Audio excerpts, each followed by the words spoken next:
En règle générale, le dollar, le billet vert, est recherché en période de crise, notamment de crise géopolitique.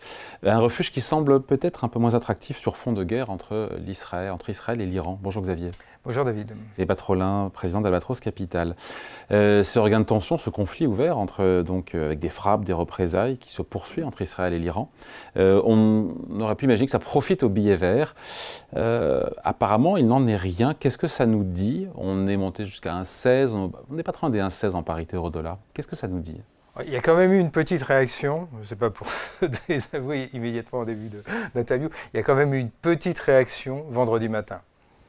En faveur du dollar. En faveur du dollar. Donc ce côté valeur de réserve, refuge en cas de crise, a joué transitoirement pendant quelques heures. Ouais. On a vu le dollar, on était déjà à 1,16 et le dollar est retourné proche de 1,15, voire même légèrement en dessous. Donc, il est revenu après vers les 1,16, notamment hier. Voilà. Mais il y a une donne structurelle, c'est l'arrivée de Donald Trump et surtout le Liberty Day, c'est-à-dire la fameuse annonce du 2 avril, qui a été perçue comme un signe de bascule. Donc à partir du 2 avril, on voit vraiment une dérive. Nos auditeurs, nos téléspectateurs peuvent regarder, peuvent comparer deux courbes ou plusieurs. Au fond, la courbe euro-dollar ou l'index dollar. L'index dollar, c'est la même chose, c'est le dollar contre un panier de devises. Et puis, par exemple, le 10 ans américain, ou éventuellement, si on est plus subtil, des spreads, le 10 ans américain. Ouais. Et on voit vraiment qu'il y a bien une rupture entre, il y a une corrélation qui précède, et à partir du 2 avril, il y a une décorrélation. Le dollar baisse. Le dollar baisse et les taux à 10 ans montent. Oui, montent ou bougent quasiment pas.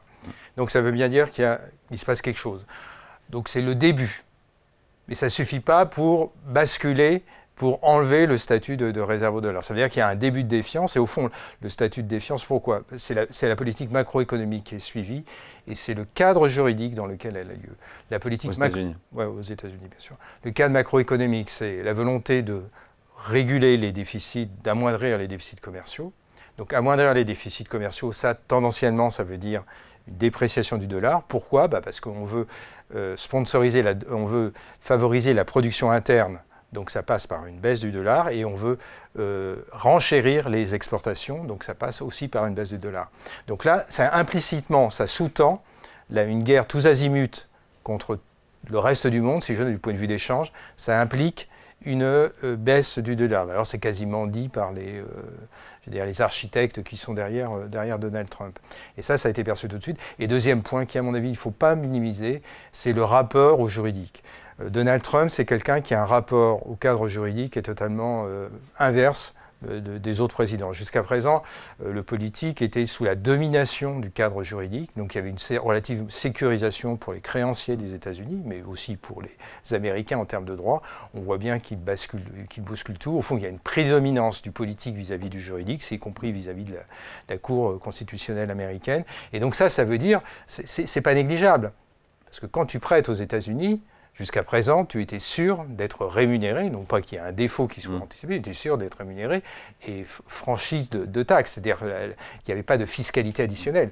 Il a été mentionné la semaine dernière. Une taxe de 20%. Potentiellement une taxe de 20%. Donc ça veut dire pour les revenus sur les titres américains détenus par les étrangers. Par les étrangers. Alors pour l'instant, les produits de dette ne sont pas assujettis, mais pourraient l'être. Qu'est-ce qui empêche, un matin, Donald Trump se réveille, il a passé une mauvaise nuit, et il décide que tel pays avec lequel il entretient des relations commerciales tendues, par exemple la Chine, eh bien il décide que les coupons que verse habituellement le Trésor américain, la Chine est quand même le deuxième ou troisième créancier des États-Unis, seront assujettis à une taxe de 5, 10, 15, 20%, par exemple. Donc ça introduit un risque additionnel. Et donc aujourd'hui, le risque dollar, c'est le risque Trump. Voilà, c'est ça. C'est le risque Trump et c'est le risque macroéconomique qui est derrière. Parce qu'au fond... Est-ce qu'on peut dire que le dollar commence à vraiment être boudé par les investisseurs, qu'il y a un début de défiance? Il se passe quelque chose sur le dollar? Oui, un début de défiance, mais ça ne suffit pas parce qu'il faut un substitut. On ne va pas remplacer... Donc ça n'ira pas très loin. Pour l'instant, ça ne peut pas aller, parce qu'il n'y a pas de substitut possible en face. La BCE a produit un rapport la semaine dernière sur justement l'évolution du dollar et de l'euro. Et on s'aperçoit que sur l'année 2024, le dollar, la part de dollars détenue par les banques centrales, c'est un acteur à suivre malgré tout, a eu tendance à diminuer, mais ça n'a pas nécessairement favorisé ça n'a pas favorisé le dollar, ça va favoriser d'autres monnaies, on va dire secondaires, et surtout ça a favorisé l'or. Ouais. La croissance d'or détenu par les banques centrales au cours de l'année 2024, on parle de 1000 tonnes d'or. Donc ça veut bien dire que les banques centrales commencent à diversifier. Jusqu'à présent, il n'y avait pas de secret, puisque quand tu as une économie, enfin, la banque centrale d'une économie qui a des liens forts avec l'économie américaine, tu vas vouloir stabiliser le change que tu as avec l'économie américaine. Donc tu vas détenir beaucoup de dollars. Pourquoi? Parce qu'au moment de la crise, à la fin des années 90, la crise notamment en Asie, on a vu tous les investisseurs anglo-saxons quitter d'un seul en un trimestre, et on a vu un effondrement des monnaies asiatiques. Ça a introduit une discipline de fer dans les banques centrales, notamment asiatiques, c'est l'augmentation de la détention. En cas de problème. En cas de problème. Notamment. Pour stabiliser, pour qu'il y ait une forme de peg, de stabilisation contre dollar. Et on voit bien que ces banques centrales sont en train de réviser parce qu'elles anticipent ce qu'implique la guerre commerciale, c'est-à-dire une dégradation des relations commerciales. Dégradation des relations commerciales, tu n'as plus besoin de détenir autant de dollars dans tes réserves. Est-ce que cette escalade, ce conflit ouvert entre Israël et l'Iran, c'est un test pour ce rôle protecteur du dollar? Oui, parce que ça a plutôt tendance à favoriser, là pour le coup, ça a plutôt tendance à favoriser le dollar.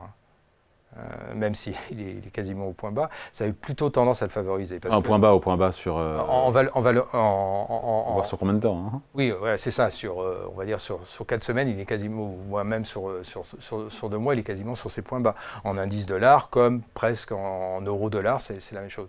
Ça a plutôt tendance à le favoriser parce que les États-Unis jouent quand même un rôle clé. Les États-Unis étaient en négociation, étaient sur le point de faire le 6e round de négociation avec l'Iran, sont un soutien indéfectible d'Israël. Donc c'est un acteur majeur. On voit bien Donald Trump quitter le G7 pour retourner à la Maison-Blanche pour tenter une négociation avec l'Iran. Donc on voit bien que les Américains jouent un rôle clé. Ils jouent un rôle clé par ailleurs parce que c'est eux qui assurent les routes commerciales dans le Golfe Persique. C'est eux qui assurent, je dirais, les routes commerciales, y compris en mer Rouge. C'est eux qui sont capables, avec la 5e flotte, ou la 5e ou 6e flotte, d'assurer une relative sécurité au travers du détroit d'Ormuz. Donc, malgré tout, ils jouent un rôle clé. Et là, tu vois l'élément important. Le statut d'une monnaie de réserve, ce n'est pas uniquement la prééminence commerciale, c'est aussi le cadre géopolitique qu'elle est capable d'assurer. Et donc tu vois bien que si on en effet miroir, si on pense à l'Europe, là c'est beaucoup plus compliqué. Sur la stabilité juridique, là on peut en discuter, mais sur la dimension géopolitique, tu vois, c'est plus compliqué. Donc le statut du dollar est probablement ébranlé, mais il n'y a pas de substitut possible à ce jour. Donc s'il y avait une crise du dollar, c'est autre chose, c'est une crise de financement. Et ça commence à apparaître dans le rapport du CBO. Le CBO, c'est l'organisme de conseil économique qui est à disposition du Congrès américain. C'est quand même 200 économistes qui travaillent sur le sujet. Les tendances de fond des déficits commerciaux et du déficit budgétaire américain sont inquiétantes. On est à 7% aujourd'hui. Hein. Voilà, c'est ça. Mais dans les 7, on est à 6, les projections sont à 7. Mais dans ce 6 ou 7, pour rejoindre ce que disait François Ekal juste précédemment sur la situation française, la situation américaine, d'une certaine façon, est bien pire. La charge de la dette dans le déficit budgétaire américain, c'est 4 points de PIB. D'accord? Donc, si tu as un déficit primaire on est à 2,5 et tu rajoutes 4 points de PIB avec un taux implicite dans la dette aujourd'hui, c'est-à-dire que l'essentiel de la dette passée est indexé sur des niveaux de 3,2, 3,4. Si tu prends le 10 ans américain, il est à 4,4. Donc si tu extrapoles, si tu dois refinancer à 4,4, tu auras une charge financière qui serait probablement aux alentours de 5,6, 5,7. Donc ça veut dire que tendanciellement, le déficit budgétaire américain, c'est important pour le financement, pour les réserves, pour les flux de capitaux vis-à-vis des États-Unis. Le déficit budgétaire américain, il va tendre progressivement vers 7 ou 8%. La balance des paiements, la balance des flux, elle est déficitaire de 3. Elle pourrait s'aggraver. Donc, ça pourrait potentiellement plomber le dollar. Oui, ça pose. Tu ne peux pas avoir un déficit courant aussi important et un dollar faible. Et un dollar faible. Ben oui, parce que pour financer le déficit... oui, évidemment. Tu vois, c'est un truc, il y a des effets de bord, si j'ose dire. Pour financer le déficit courant, il faut avoir un dollar fort. Si ton déficit courant continue à augmenter et que le reste du monde considère que c'est non sustainable, non soutenable, à ce moment-là, ton dollar, ta monnaie se déprécie et à ce moment-là, tu es obligé, tu n'arrives plus à financer ou tu vas financer à des taux plus élevés. D'où le fait que Donald Trump n'arrête pas de taper sur Jérôme Powell. Pourquoi il tape sur Jérôme Powell? Parce que lui, il pense qu'en baissant les taux, en baissant de 100 BP les taux courts, ça aura une implication sur le coût de refinancement. Pas sûr du tout. Non. Mais ça permettrait éventuellement au Trésor américain d'aller se refinancer, de faire un peu de la cavalerie, si j'ose dire, d'aller se refinancer à court terme pour tenter de contenir la charge financière. Tu vois ce truc qui est en train de se passer. Et ça, du point de vue du reste du monde, il n'y a pas de secret, il y a un début de, au fond, il y a une incertitude, une inquiétude et un scepticisme sur la trajectoire qui est en train de suivre l'économie américaine et l'administration américaine. L'histoire se répète ou pas, bégaye ou pas, mais la première année du premier mandat de Donald Trump, l'euro avait bondi de 1,04 à 1,20. Est-ce que l'histoire peut se répéter? Oui, parce que je pense que l'euro, lui, a d'autres, malgré le fait qu'il n'y a pas, on n'a pas les porte-avions, on n'a pas tout ce que tu voudras, il y a une modification du policy mix, ce qu'on appelle le policy mix européen. Et surtout la position allemande qui est centrale. La position allemande, jusqu'à présent, c'était au fond une stratégie de mercantilisme. C'est-à-dire, je vais chercher ma croissance, non pas sur la demande interne européenne, mais sur la demande hors Europe, et principalement Asie, Chine et États-Unis. Bon, États-Unis, ça s'avère, même si on va probablement trouver un compromis commercial avec les États-Unis, ça va se compliquer, et la Chine, ça ne va pas être facile. Donc, la Chine va plutôt avoir tendance à vouloir exporter qu'à importer des produits européens. Donc, le nouveau cadre politique allemand est plutôt favorable à la demande interne, à la fois par les investissements de capacité. Une BCE qui baisse ses taux. Et une BCE qui baisse ses taux. Donc, c'est un policy mix qui est plutôt favorable à la demande interne européenne. Et donc ça change complètement la perception du reste du monde. Deuxième point, il y a un cadre juridique plus stable. Ouais. Les éléments négatifs, nous les connaissons. On n'a pas des marchés financiers qui ont la profondeur du marché américain. Non. Ça, c'est un élément de pénibilité. On est fragmenté en Europe. La fameuse fragmentation. Le fait que la croissance passée, la décennie, c'est une décennie, j'allais dire, pitoyable. C'est une décennie de stagnation, là où les Américains... Donc ça reste quand même dans la mémoire des investisseurs internationaux, mais il y a une espérance, si j'ose dire. Et donc cette espérance demande qu'à être servie parce qu'il y a une forme d'inquiétude sur la trajectoire américaine. Donc la combinaison d'une croissance européenne plus centrée sur sa demande interne, avec une politique monétaire qui accompagne, et non pas une politique monétaire qui compte, comme c'est le cas aux États-Unis, donc un policy mix qui est plus favorable. En Europe. Voilà, c'est un élément. C'est rare. Il faut en parler parce que c'est assez rare. C'est rare. Et puis, autre élément, l'euro est quand même, si j'ose dire, massivement sous-évalué. Si on calcule, alors il y a plein de parités de pouvoir d'achat, mais la parité de pouvoir d'achat naturelle d'un euro-dollar, c'est plus proche de 1,30 que de 1, voilà. Et donc il ne serait pas absurde qu'on aille vers les 1,20, 1,30 ? Oui, voilà, il n'est pas absurde qu'on continue à avoir une appréciation de l'euro et qu'on ait une dynamique plutôt favorable à la demande interne. Ben, par contre, il faut qu'on évite le risque souverain en Europe. Ouais. Ça, c'est l'élément clé. Et donc, il y a quelques... le risque souverain, c'est-à-dire en termes de taux ? Ben oui, parce que bon, la situation française peut... Je vais faire un raccord avec mon précédent interlocuteur, mais la situation française peut être, d'une point de vue, un élément d'instabilité. Donc, tout ça, c'est hors risque souverain en Europe, d'accord ? Pour l'instant, les choses sont stabilisées.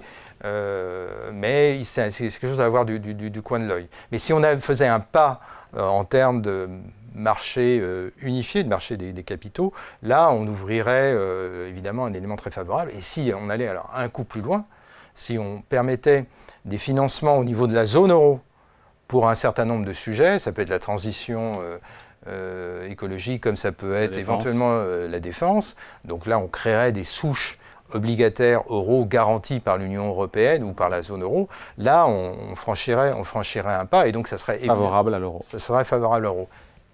Conservez toujours un petit coin de sa tête que le statut du dollar a quand même été massivement subventionné par le carry trade avec le Japon.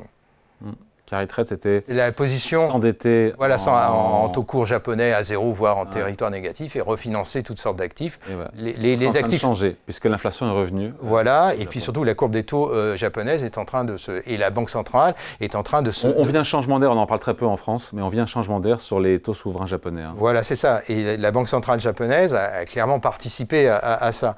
Donc ça peut avoir des implications de flux, de reflux, si j'ose dire. En défaveur du dollar. En défaveur du dollar, dollar-yen. Et donc ça, il faut l'avoir en tête dans ce mouvement. Ce sera une vidéo à revoir, parce qu'on a dit beaucoup de choses là quand même. Hein.